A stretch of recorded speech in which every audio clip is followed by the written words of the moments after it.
नमस्कार, म वकिल पुन मगर रोल्पाबाट। अहिले मेरो च्यानल हेरिरहनु भएको छ, यहाँहरू सम्पूर्णलाई सुस्वागतम छ। मैले आज विभिन्न महत्त्वपूर्ण विषयहरू लिएर आएको छु। समस्याबाट भाग्नु भनेको अर्को समस्यालाई नियन्त्रण दिनु हो अथवा निमन्त्रणा दिनु हो।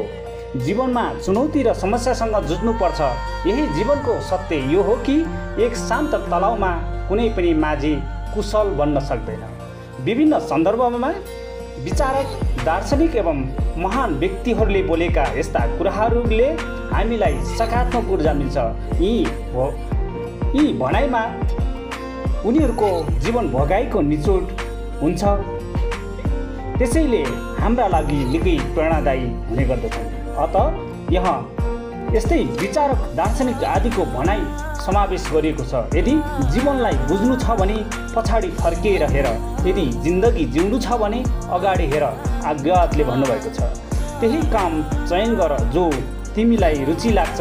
पुरै जिन्दगीभर एक दिन पनि काम गरेको अनुभव हुने छैन। कन्फ्युसियस। यी 6 सुखद हुन्: निरोगी हुनु, ऋणी नहुनु, परदेश नरहनु, राम्रा साथीहरूको सङ्गत गर्नु, आफ्नो कर्मले जीवन चलाउनु र निडर हुनु विदुर नीतिभित्र पर्छ। मित्रहरू, तिम्रो खुसीमा त्यही व्यक्तिहरू सामेल हुन्छन् जसलाई तिमी चाहन्छौ, तर तिम्रो दुःखमा त्यही व्यक्तिहरू सामेल हुन्छन् जसले तिमीलाई बदल्न चाहन्छ। यो भनाइ अज्ञातको हो। मित्रहरू, क्रोधले भरम पैदा हुन्छ, भरमले बुद्धि बिग्रिय हुन्छ। जब बुद्धि बिग्रिय हुन्छ तब तर्क नष्ट हुन्छ। जब तर्क नष्ट हुन्छ तब व्यक्तिहरूको पतन हुन्छ। श्रीमद् भागवत गीतामा लेखिएको छ। मित्रहरू, स्वास्थ्य सबैभन्दा ठुलो उपहार हो, सन्तोष सबैभन्दा ठुलो धन हो, वफादारी सबैभन्दा ठुलो सम्बन्ध हो। मित्रहरू, यो भनाइ गौतम बुद्धको हो। मित्रहरू, आशावादी व्यक्ति कठिन परिस्थितिहरूमा पनि आशावादी रहन्छन्। त्यस परिस्थितिमा आफ्नो अवसर खोज्छन्। नकारात्मक व्यक्तिहरू हरेक समयमा बहाना खोजिरहन्छन्। मित्रहरू, यो भनाइ अज्ञातको हो। 6 प्रकारका व्यक्ति सधैँ दुखी हुन्छन्। मित्रहरू, ती को हुन् त? सुन्नुहोस् एकचोटि है त। एकदम महत्त्वपूर्ण कुरा भन्न गइरहेको छु म। ईर्ष्या गर्ने, घृणा गर्ने, असन्तोषी हुने, क्रोधी, शङ्खालु र अर्कामा निर्भर गर्ने व्यक्ति के हुन्छ भन्दा एकदमै दुखी हुन्छन्। मित्रहरू, यो भनाइ विदुर नीतिभित्र पर्ने गर्दछ। उत्कृष्ट एउटा कुरा सिंहबाट सिक्न सकिन्छ। जो व्यक्तिले पनि गर्न चाहन्छ त्यसलाई मनैबाट र जोरदार प्रयासका साथ गर। यो चाकन्ने नीतिभित्र पर्छ। मित्रहरू, कुनै पनि काम सुरुवात गर्नको लागि महान हुन जरुरी छ, तर महान हुनको लागि सुरुवातको जरुरी छ। यो भनाइ अज्ञातको हो। मित्रहरू, त्यस्तै गरी आधा दुःख गलत मानिससँग भरोसा राख्दा हुन्छ, बाँकी दुःख सत्य मानिसमाथि सङ्ख्य गर्दा हुन्छ। यो अज्ञातको हो। मित्रहरू, भनाइ भिड जहिले पनि त्यही बाटोमा हुन्छ अथवा भिड त्यही बाटोमा हुन्छ अथवा हिँड्छ जुन बाटो सजिलो छ, तर त्यसको मतलब यो होइन कि भिड सधैँ सही बाटोमा हिँड्छ भन्ने कुरा। यो अज्ञातको भनाइ हो। मित्रहरू, त्यस्तै गरी जीवनमा कठिनाइ बर्बाद गर्नको लागि होइन, हाम्रो सामर्थ्य र शक्ति पैदा गर्न आउँछ। यो अज्ञातको भनाइ छ। मित्रहरू, जो शक्ति परिवर्तनसँग डराउँछ, मेहनत गर्न जाँगर चलाउँदैन, ऊ कहिले पनि आफ्नो जीवनमा सफल हुँदैन।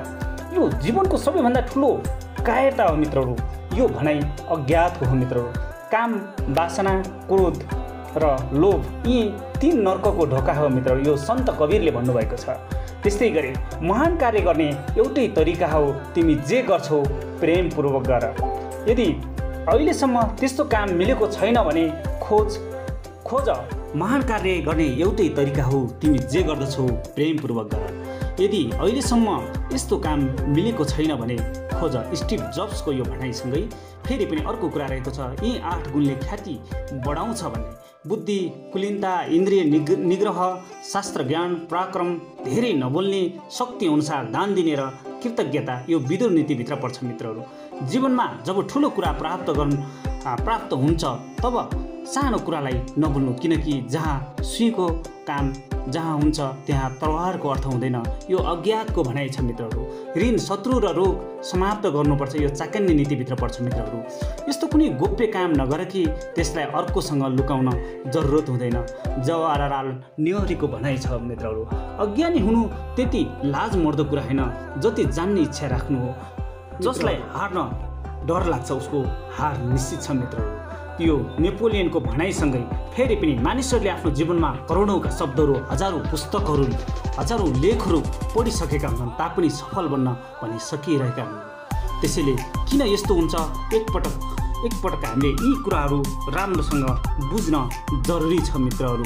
यसको विश्लेषण गरी आफ्नो जीवनमा प्रयोग गर्नुहोस्। यसबाट गहिरो प्रेरणा र बुद्धि अन्तर्दृष्टिहरूबाट सुधार गर्ने मद्दत गर्छ।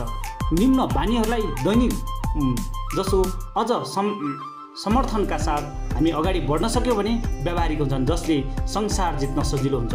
एउटा भनाइ छ, जहाँ अरूले केही देख्दैनन् तिनीहरू खोज्छन् र अवसरहरू पाउँछन्। अन्य व्यक्तिहरूले समस्या नै समस्या देख्छन् तर उनीहरू अवसरै अवसर मात्र देख्छन्। हरेक समस्याको समाधानमा मात्र केन्द्रित हुन्छन्। सञ्चतापूर्वक विधिपूर्वक आफ्नो सफलतामा सिर्जना गर्छन् तर आश गरेर बस्दैनन् मित्रहरू। अरू झैँ सरल देखिन्छन् तर काम भने विशिष्ट र उत्कृष्ट गर्छन्। एउटा उत्पादनशील, सृजनात्मक र सकारात्मक प्रश्नहरू मात्र गर्छन्। बिरलै शिकायत शक्तिको बर्बादी गर्छन्। अरूलाई दोष लगाउँदैनन्। आफूले गरेका कार्यहरू परिणामको लागि पूर्ण जिम्मेवारी साथ आफै लिन्छन् मित्रहरू। त्यस्तै गरी सम्भावनालाई सधैँ अगाडि बढाउने र अझ प्रभावकारी तरिकाले प्रयोग गर्न चाहना राख्दछन्। सधैँ व्यस्त हुन्छन्, उत्पादनशील र क्रियाशील योजनामा व्यस्त हुन्छन्। आफ्नो टिमको एउटा हिस्सा म हुँ भन्ने बुझ्छन् र जितको सम्बन्धमा सिर्जना गर्छन्। बढी महत्त्वकांक्षी हुन्छन्, कल्पना गर्न चाहन्छन्। सबैभन्दा महत्त्वपूर्ण कुरा त के हो त भने हामी राम्रो जीवन बाँच्न चाहनुपर्छ र उसै गरी उच्च जीवन बिताउन खोज्नुपर्छ। त्यो सपना देख्न जरुरी छ।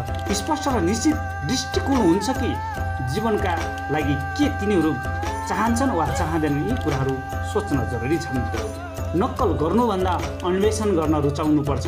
अन्य व्यक्तिलाई पर्खेर आफ्नो समय खेर फाल्ने होइन, जीवनभर नै शिकारहरू बनिरहनु पर्छ, किनकि सधैँ नयाँ विचारमा तल्लीन हुन पर्छ। असल चिज पत्ता लगाउन सक्ने क्षमता राख्नुपर्छ।